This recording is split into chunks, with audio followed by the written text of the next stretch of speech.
ማርያም ድንግል ዘማዛፉ ኪቆድ።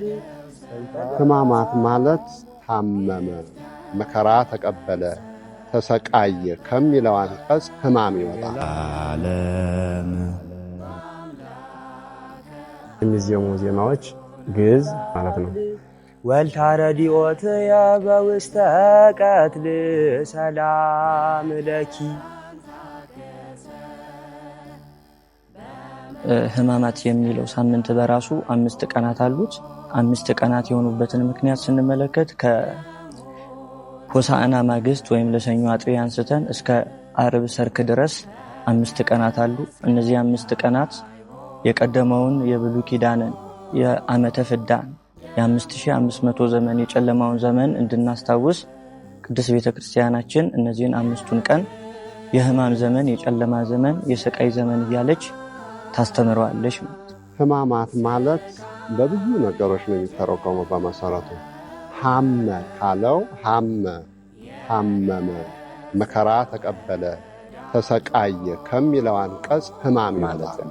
መከራ ስቃይ ማለት ሲሆን ሕማማት ማለት መከራ፣ ስቃይ፣ መገፋት፣ መንገላታት፣ መውደቅ፣ መነሳት፣ መጨነቅ፣ መራብ፣ መጠማት፣ መራቆት፣ መከራን መቀበል፣ ያልታየውን የማይሆነውን መሆን፣ ማንነትን ማጣት፣ ልዑሉ ዝቅ ማለት፣ ምራቅ መተፈት፣ የተለያዩ ነገሮቹ መደረግ፣ መሰቃየት ማለት ነው።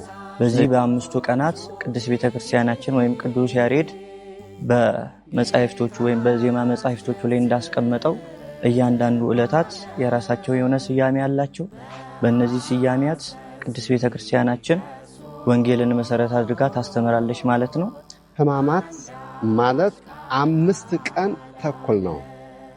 5 ቀን ተኩል ነው። ይሄም ከእሑድ 4 ሰዓት ጀምሮ እስከ 9 ሰዓት ያለው ሲደመር 5 ቀን ተኩል ይሆናል። 5500 ዘመን አዳም እስከተፈጠረበት ጀምሮ ክርስቶስ እስከተወለደበት ድረስ ወይም ደግሞ እስከተጸነሰበት ድረስ 5500 ዘመን ይሆናል። እነዚህ 5 ቀን ተኩል ቀናት ከአዳም ጀምረው ክርስቶስ እስከተሰቀለበት ድረስ ያለውን ዘመን የሚያመለክቱና ኢየሱስ ክርስቶስ በመዕልተ መስቀል ተሰቅሎ ያዳነበትን ከዚያ በፊት የጨለማ የመከራ ዘመን እንደሆነ የሰው ልጅ ምንም ቢሆን አምልኮተ እግዚአብሔርን ቢፈጽም ምንም ስነ ምግባር ቢያደርግ ወደ ገነት ይገባ አልነበረም። ምክንያቱም በአዳም ምክንያት የሰው ልጅ በአዳምና በሔዋን ምክንያት የሰው ልጅ ክብሩን አጥቶ ወደዚህ ዓለም መጥቶ ነበረና ለተሰኙ 2 ስያሜ ሰጥታ ቅድስት ቤተክርስቲያን ታስበዋለች። እነዚህም አንጾተ ቤተ መቅደስ ወይም ደግሞ መርገመ በለስ እየተባለ ይጠራል። ጌታችን በመዋዕለ ሥጋዌው በዚህ ምድር በተመላለሰበት ጊዜ በሆሳዕና ማግስት ወደ ኢየሩሳሌም ቤተ መቅደስ ገብቶ በዚያ ይሸጡ ይለውጡ የነበሩትን እንዳባረረ እንዲሁም የእግዚአብሔርን የቤቱን ቅናት የታየበትን መሰረት አድርጋ ቅድስት ቤተክርስቲያን አንጾተ ቤተክርስቲያን እያለች ትጠራዋለች ማለት ነው። እግዚአብሔር ለዘላለም አይራብም ለዘላለም አይጠማም ያሉለት አምላክ፣ አስቀድሞም ደግሞ መላእክትን እንዳይራቡ እንዳይጠሙ አድርጎ የፈጠረው አምላክ፣ ከዚያም በኋላ ደግሞ ሕዝበ እስራኤል ዘሥጋን በምድረ በዳ ሰማያዊ መናን እያወረደ የመገባውን አምላክ ቅዱስ ማቴዎስ ግን ተራበ እያለ አስቀምጦት። ስለምን ተራበ ብለን ስንመለከት ቅድስት ቤተክርስቲያንም እንደምታስተምረው ተራበ የተባለበት ዋና ምክንያት ፍጹም ሰው ፍጹም አምላክ መሆን በለበሰው ሥጋ ማለትም ፍጹም አምላክ ቢሆን በአዲስ ኪዳን ስንመለከት ምን እናያለን? 5 እንጀራና 2 ዓሣን አበርክቶ የሰጠውን አምላክ ነው። እዚህ ጋር ደግሞ ተራበ ተብሎ የተገለጠ። ስለዚህ ይሄ የሚያሳየን ፍጹም የሆነ ተዋሂዶን የሥጋን ባህሪ ገንዘቡ ማድረጉን ሲያጠይቅ ተራበ።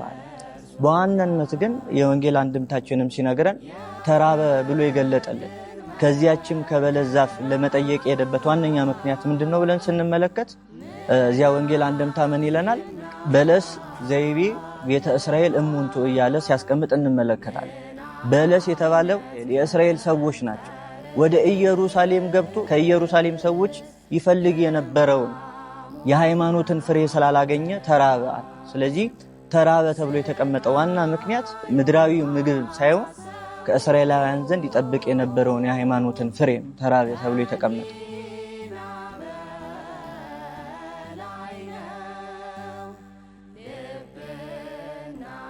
ሁለተኛዋ ቀን ማክሰኞ የጥያቄ ቀን ወይም ደግሞ የትምህርት ቀን እየተባለች ትጠራለች።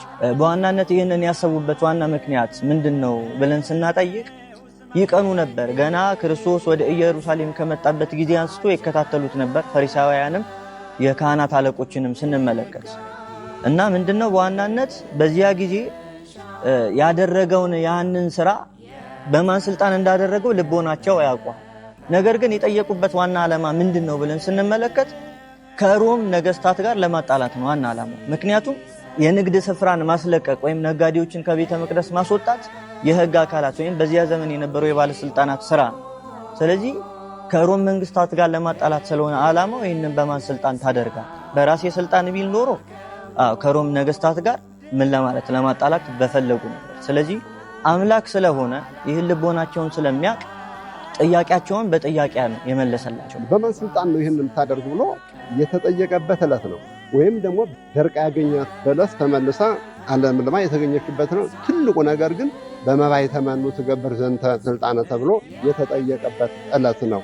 ስልጣኑን የመፈወስን፣ የመነሳትን፣ የአምላክነትን ሥራ የተጠየቀበት ዕለት ነው።